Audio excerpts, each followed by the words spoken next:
Welcome बच्चों, एक बार फिर से आप सबका आपके अपने इस ऑनलाइन प्लेटफॉर्म केमिस्ट्री नगरी पे वेलकम है और स्वागत है बच्चों। जैसा कि हमने अपने क्लास 12th के केमिस्ट्री के लिए सॉल्यूशन चैप्टर को स्टार्ट किया था और मैंने सॉल्यूशन चैप्टर के फर्स्ट इंट्रोडक्शन वीडियो में मैंने आपको हर एक बेसिक टर्म्स को क्लियर किया कि इस पूरे सॉल्यूशन चैप्टर में हमें कैसे बेसिक टर्म्स को ध्यान में रखते हुए चैप्टर में आगे डीप थ्रू हमें चैप्टर में आगे बढ़ना है बच्चों। तो चलिए अपने इस सीरीज को आगे बढ़ाते हुए आज हम सॉल्यूशन चैप्टर का वीडियो नंबर 2 देखने जा रहे हैं, जिस वीडियो में हम बात करेंगे सॉल्यूशन चैप्टर का सबसे इंपॉर्टेंट टॉपिक कंसंट्रेशन टर्म्स के बारे में। कोई भी एग्जाम हो, इवन हमारा बोर्ड एग्जाम हो, हमारा जेई एग्जाम हो, हमारा नीट एग्जाम हो और हमारे जितने भी बोर्ड के कॉम्पिटिटिव एग्जाम हो, सारे कॉम्पिटिटिव एग्जाम्स में और बोर्ड एग्जाम से हमारे सॉल्यूशन के इस टॉपिक कंसंट्रेशन टर्म से क्वेश्चंस आता ही आता है बच्चों। तो ये बेहद जरूरी है आपको समझना कि कैसे कंसंट्रेशन टर्म्स से रिलेटेड कंसेप्ट्स और क्वेश्चंस को हम लोग करेंगे बच्चों। तो आइए शुरू करते हैं अपने सॉल्यूशन की इस वीडियो को। तो सबसे पहले बच्चों हम समझने की कोशिश करेंगे कि आखिर हमारा जो ये टॉपिक है कंसंट्रेशन, इस कंसंट्रेशन का मीनिंग क्या होता है बच्चों। तो इस कंसंट्रेशन के मीनिंग को समझने के लिए हम एक छोटा सा एग्जांपल लेना होगा और मैं पहले आपको एक एग्जांपल से कंसंट्रेशन के टर्म्स को या कंसंट्रेशन के वर्ड को क्लियर करना चाहूंगा बच्चों। जैसे मैं आपसे कहूं कंसंट्रेशन चीज को समझने के लिए, इस वर्ड को समझने के लिए सबसे पहले हमें क्या करना पड़ेगा, हमें दो बीकर को लेना पड़ेगा और उस बीकर में हमें क्या होना होगा, सॉल्वेंट को कंटेन करना पड़ेगा और एज्यूम कीजिएगा कि वो सॉल्वेंट हमारा क्या होगा, वाटर। जैसे आपको डायग्राम में दिख रहा होगा, मैंने यहाँ दो बीकर लिया, इस दोनों बीकर में हमने सॉल्वेंट लिया और यहाँ हमारा सॉल्वेंट क्या है बच्चों, यहाँ हमारा सॉल्वेंट वाटर है। ठीक है। अब मैं आपसे कहूं कि इस दोनों बीकर में आप क्या कीजिए, आप अपने सॉल्यूट को ऐड कीजिए और यहाँ हमारा जो सॉल्यूट है वो सॉल्यूट हमने लिया है क्या, NaCl, साल्ट को लिया है।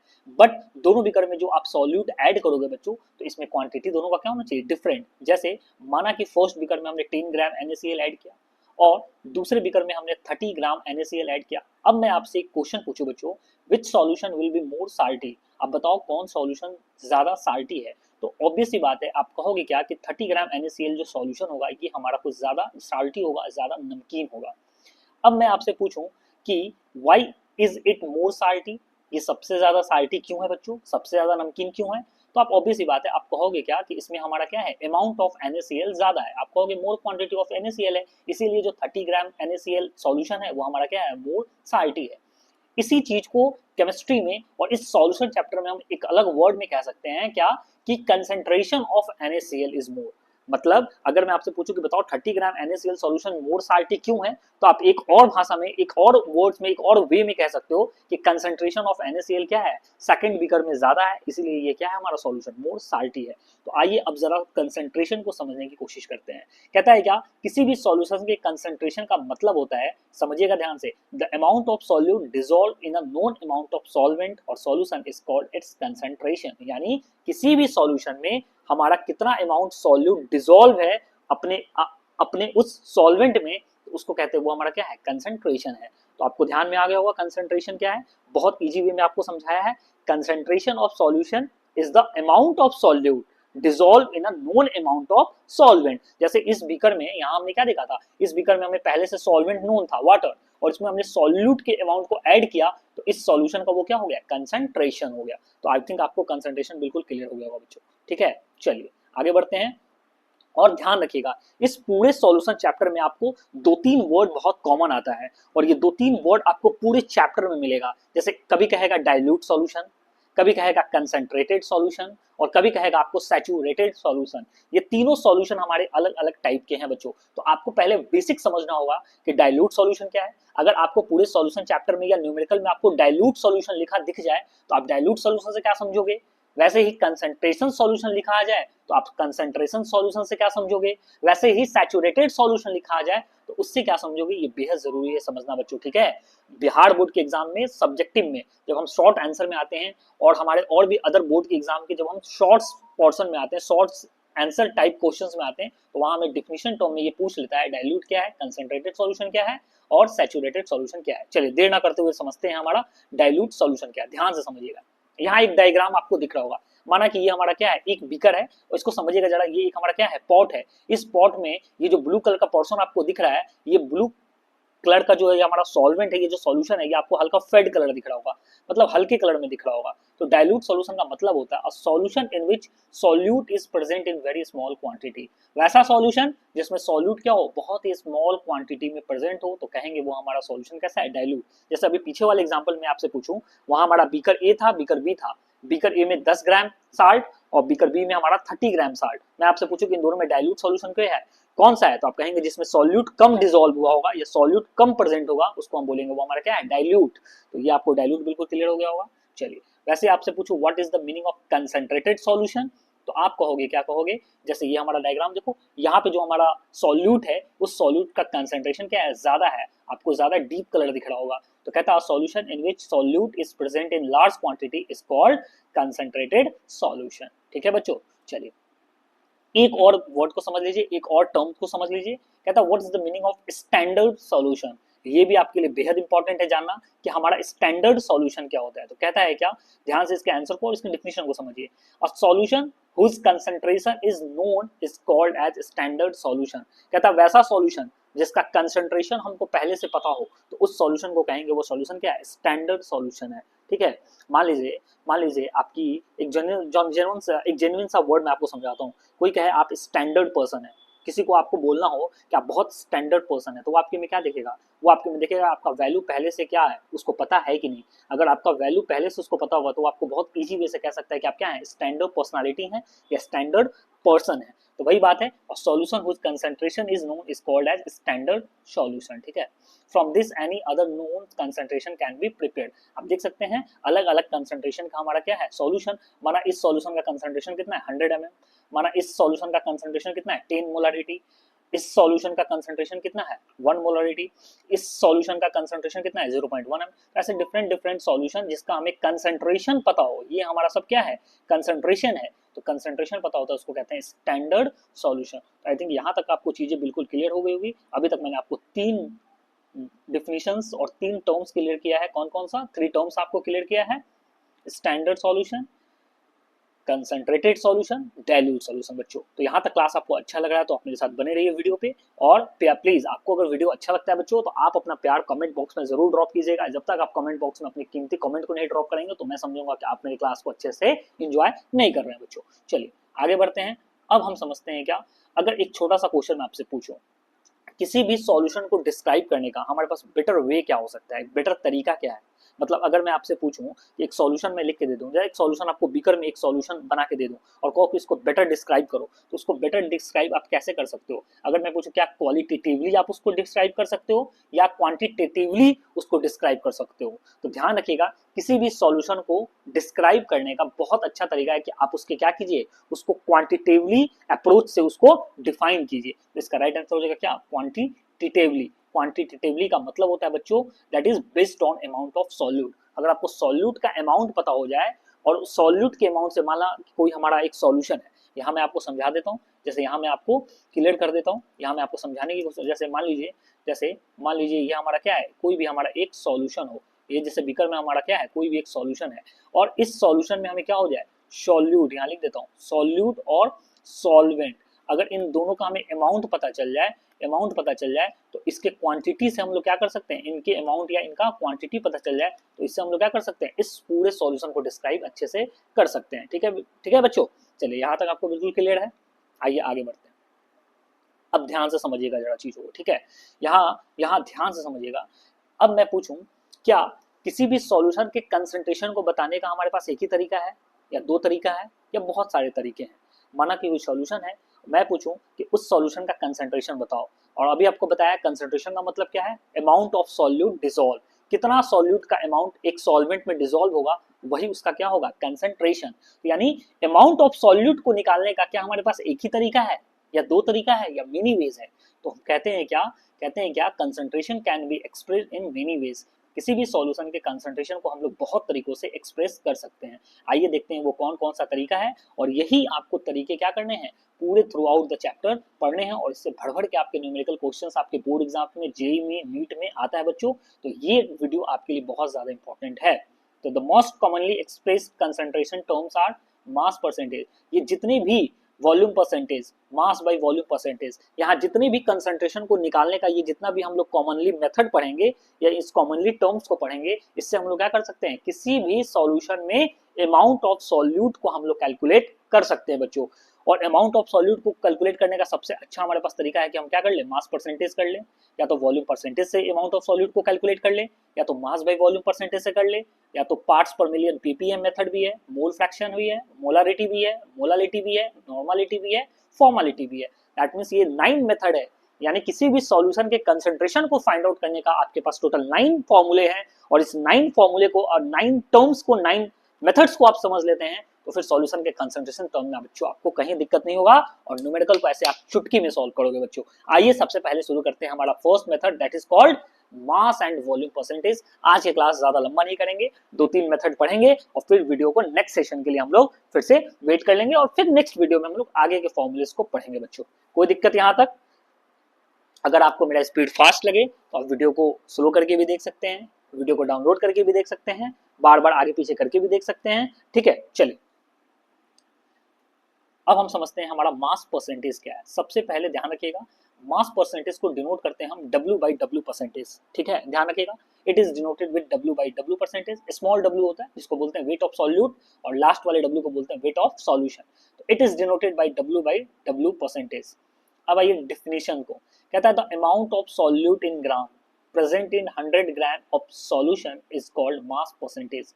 जब भी आपको मास परसेंटेज निकालने को कहा जाए तो इसका डिफिनेशन क्या होगा, amount of solute in gram. Solute के अमाउंट को हमेशा ग्राम में लेना है और सॉल्यूशन के अमाउंट को भी ग्राम में लेना है। और इन दोनों के क्या करते हैं, इन दोनों के रेशियो को बोलते हैं, हमारा क्या है, मास परसेंटेज है। जैसे इसका फॉर्मूला याद रखिएगा, अगर आपसे कहे मास परसेंटेज ऑफ कंपोनेंट, माना कि एक सॉल्यूशन है और उस सॉल्यूशन में मान लीजिए, यहाँ आपको समझाने की कोशिश करता हूँ मैंने, मान लीजिए यहाँ हमारा क्या है, मान लीजिए यहाँ हमारा सॉल्यूशन है, जैसे ये हमारा क्या है, सॉल्यूशन है। और इस सॉल्यूशन में मान लीजिए हमारा कंपोनेंट है एक ए और एक कंपोनेंट है बी। माना कि ये हमारा क्या है, सॉल्यूट, और ये हमारा क्या है, सॉल्वेंट है।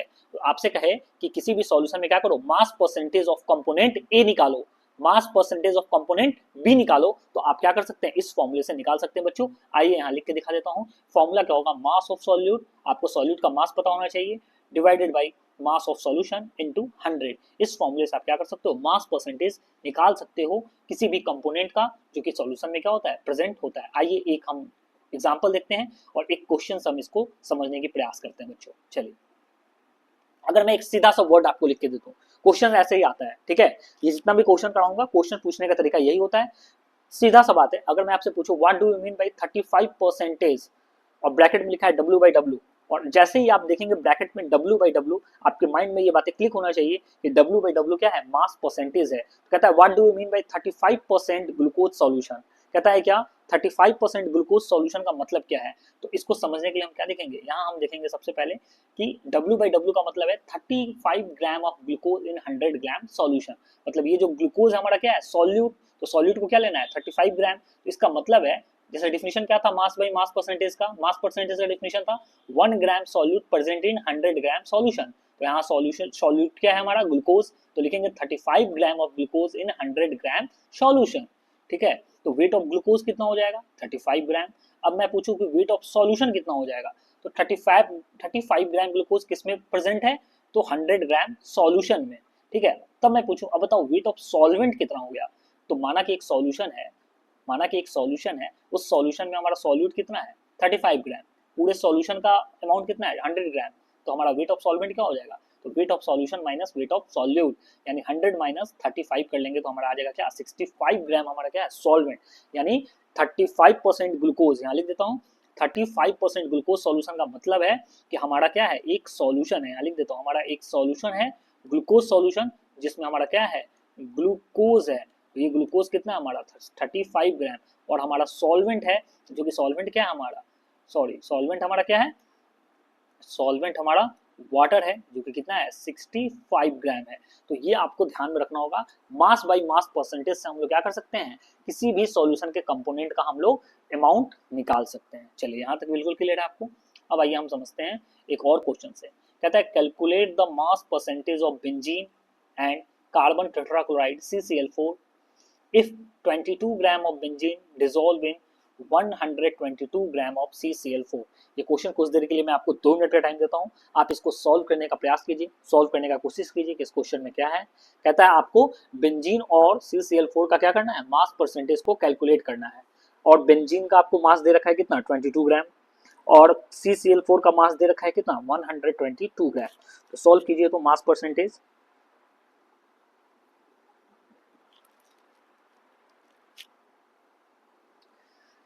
जैसे आप यहाँ देख रहे होंगे कि हमारा एक सॉल्यूशन यहाँ तैयार हुआ है। 22 ग्राम बेंजीन को डिसॉल्व किया 122 ग्राम ऑफ कार्बन। तो सबसे पहले तो आप क्या कर लो, सॉल्वेंट और सॉल्यूट को सेपरेट कर लो या इसको डिफ्रेंशिएट कर लो। तो लेस अमाउंट में क्या है, बेंजीन, तो वो हमारा क्या होगा, सॉल्यूट, और हमारा लार्ज अमाउंट में क्या है, CCl4, तो वो हमारा क्या हो गया, सॉल्वेंट हो गया। तो इसका आंसर क्या हो जाएगा बच्चों, सबसे पहले मास ऑफ सॉल्यूट, सॉल्यूट क्या हो गया, बेंजीन, बेंजीन का मास कितना दे रखा है, 22 ग्राम। वैसे ही मास ऑफ सॉल्वेंट CCl4 का मास उसने किसने दिया है, 122 ग्राम ऑफ CCl4। यानी 122 ग्राम CCl4 में हम लोग क्या कर रहे हैं, 22 ग्राम बेंजीन को डिसॉल्व कर रहे हैं। तो हमारा टोटल मास ऑफ सॉल्यूशन कितना हो जाएगा, तो सॉल्वेंट प्लस सॉल्यूट इसी को मिला के तो सॉल्यूशन बनता है। तो टोटल हमारा मास ऑफ सॉल्यूशन हो जाएगा कितना, 22 प्लस 122 इज इक्वल टू कितना, 144 ग्राम सॉल्यूशन। अब आपको निकालना है क्या, मास परसेंटेज निकालना है बेंजीन का। ये तो बहुत आसान है, आप पहले निकालोगे मास परसेंटेज ऑफ सॉल्यूट, किसका, बेंजीन का। तो बेंजीन का निकालने के लिए mass of benzene upon mass of solution into 100। Mass of benzene कितना है, 22, मास ऑफ सॉल्यूशन कितना है, 144, और इसको 100 से मल्टीप्लाई कर दो, आपका आंसर आ जाएगा कितना, 15.28%। ऐसे आप क्या कर सकते हो, मास परसेंटेज को कैलकुलेट कर सकते हो बच्चों। अब मैं पूछूं आपको क्या निकालना है, आपने बेंजीन को निकाल लिया, तो बेंजीन को निकाल लिया तो क्या करना है, CCl4 का निकालना है। तो ऑब्वियस सी बात है, कोई भी सॉल्यूशन कितना होगा, 100%। तो 100% सॉल्यूशन है जो कि सॉल्यूट प्लस सॉल्वेंट से मिलकर बना है। तो आपने सॉल्यूट के परसेंटेज को जब निकाल लिया तो मास परसेंटेज ऑफ सॉल्वेंट क्या होगा, तो पूरा सॉल्यूशन 100 है, तो 100 में आपको क्या करना होगा, सॉल्यूट के मास को सब्ट्रैक्ट कर दीजिए, आपका राइट आंसर आ जाएगा, है ना। जैसे यहाँ देखो 100 माइनस 15.28, तो मास परसेंटेज ऑफ सॉल्वेंट कितना आ जाएगा, जो कि हमारा CCl4 है, 84.72%। इसका एक और मेथड है निकालने का, या तो मन करे तो मास परसेंटेज ऑफ सॉल्वेंट निकालो, किससे, लिख लो mass of solvent upon mass of solution into 100, यानी 122 gram divided by 144 gram into, यहाँ लिख के आपको सॉल्व कर देता हूँ। जैसे देख लो यहाँ, जैसे इसी क्वेश्चन को अगर आप मास परसेंटेज ऑफ आपको निकालना होगा, ठीक है, जैसे यहाँ देखो, अगर आपको मास परसेंटेज ऑफ क्या निकालना हो, सॉल्वेंट निकालना हो, तो सेम मेथड है, आप क्या कर लो, पहले लिख लो मास ऑफ, यहाँ लिख लो क्या, मास of solvent, mass of solvent upon क्या लिख लोगे, मास ऑफ सॉल्यूशन इनटू क्या, 100। मास ऑफ सॉल्वेंट कितना है, 122 gram divided by 144 gram into 100। इससे भी निकालोगे तो राइट आंसर आएगा 84.72%। तो इससे भी वही आंसर आएगा। तो ये बेसिक है। चलिए बच्चों, यहाँ तक आपको क्लियर हो गया होगा। अब आइए हम लास्ट समझ लेते हैं, वॉल्यूम परसेंटेज क्या होता है। It is denoted by V by V percent. ध्यान रखना, इसको डिनोट करेंगे किससे, V बाई V परसेंटेज। अब आइए इसके डिफिनेशन को, कहता है the volume of solute in ml present in 100 ml of solution. मतलब कोई भी सॉल्यूट ml में होगा और सॉल्यूशन भी क्या होगा, ml में होगा। It is called volume percentage. आइए इसके फॉर्मूले को देख लेते हैं। Volume percentage of a component, किसी भी कंपोनेंट का अगर वॉल्यूम परसेंटेज निकालना हो तो हो जाएगा क्या, volume of solute upon volume of solution into 100। जैसे मास परसेंटेज निकाला था वैसे ही वॉल्यूम है, बस अब मास की जगह क्या ले लेंगे, वॉल्यूम। और वॉल्यूम लेने का मतलब ये है कि हमारा सॉल्यूट और सॉल्वेंट दोनों किस फॉर्म में है, लिक्विड फॉर्म में। आपको पहले वीडियो में बताया था कि सॉल्यूट एंड सॉल्वेंट के फिजिकल स्टेट पे हम सॉल्यूशन को अलग अलग पढ़ते हैं। तो वॉल्यूम परसेंटेज निकालने का फॉर्मूला तभी अप्लाई होगा जब सॉल्वेंट, जो किसी भी सॉल्यूशन में हमारा सॉल्यूट प्लस सॉल्वेंट दोनों क्या हो जाए, लिक्विड हो जाए, तभी तो वॉल्यूम करेंगे ना। कोई कंपोनेंट हमारा लिक्विड फॉर्म में होगा तभी तो वॉल्यूम को देखेंगे। तो याद रखिएगा वॉल्यूम परसेंटेज निकालने का ये फॉर्मूला। आइए एक एग्जांपल, कहता है क्या, can you tell me what 10% ethanol मिल। अगर आपको मैं कहूँ कि एक सॉल्यूशन है जो कि क्या है, 10% इथेनॉल सॉल्यूशन, तो 10% इथेनॉल सॉल्यूशन का मतलब क्या है, यहाँ हमारा इथेनॉल क्या है, हमारा सॉल्यूट है जो कि इथेनॉल का है लिक्विड फॉर्म में। तो यहाँ हमारा सॉल्यूट कितना है, 10 ml इन 100 ml एक्वस सॉल्यूशन। इसका राइट आंसर हो जाएगा 10 ml of ethanol present in 100 ml of aqueous solution. ठीक है, अब वैसे ही आप क्या कर सकते हैं, calculate the volume percentage of 10% of ethyl alcohol in a solution of water. आपको वॉल्यूम परसेंटेज निकालना है किसका, इथाइल अल्कोहल का, किसके सॉल्यूशन में, वाटर के सॉल्यूशन में। तो बहुत आसान क्वेश्चन है। सबसे पहले आप यहाँ देखो, इथाइल अल्कोहल हमारा क्या हो जाएगा, सॉल्यूट, क्योंकि लेस अमाउंट में है। तो वॉल्यूम ऑफ सॉल्यूट कितना दे रखा है, 10 ml। वॉल्यूम ऑफ सॉल्वेंट कितना दे रखा है, तो वॉल्यूम ऑफ सॉल्वेंट हमारा कितना हो जाएगा, volume of solution minus volume of solute, और 10% इथाइल अल्कोहल है तो वॉल्यूम ऑफ सॉल्यूशन हमारा कितना है, ऑब्वियस सी बात है हमारा कितना होगा 100, तो 100 में से अगर 10 ml को घटा देंगे तो हमारा वॉल्यूम ऑफ क्या निकल जाएगा, सॉल्वेंट, जो कितना होगा 90 ml हो जाएगा। ठीक है, अब आपको मास परसेंटेज निकालना है, sorry volume percentage of solute निकालना है, तो ले लो क्या, volume of solute by volume of solution into 100, तो सॉल्यूट का वॉल्यूम कितना है 10 है, वॉल्यूम ऑफ सॉल्यूशन कितना है 100 है, 100 कर लो, आपका राइट आंसर आ जाएगा कितना 10%। ऐसे ही आप क्या निकाल सकते हो, वॉल्यूम परसेंटेज ऑफ सॉल्वेंट भी निकाल सकते हो, जो कि कितना आ जाएगा 90%। तो फिलहाल आज के क्लास के लिए इतना ही, फिर हम अपने क्लास में अगले कंसंट्रेशन या नेक्स्ट कंसंट्रेशन टर्म के बारे में डिस्कस करेंगे, जो कि होगा मास by volume percentage and parts पर मिलियन। तो आज के सेशन के लिए इतना ही बच्चों, ये वीडियो कैसा लगा, ये सेशन कैसा लगा, तो प्लीज आप लोग अपने कमेंट बॉक्स में जरूर बताएंगे। फिलहाल आज के लिए इतना ही, मिलते हैं हम अपने अगले क्लास में अगले सेशन में, तब तक के लिए आप लोग अपना ध्यान रखें, अच्छे से रहें, और आपको ये वीडियो अच्छा लगा हो तो प्लीज अपना कमेंट क्या कीजिए, कमेंट बॉक्स में ड्रॉप कीजिए बच्चों। Thank you so much.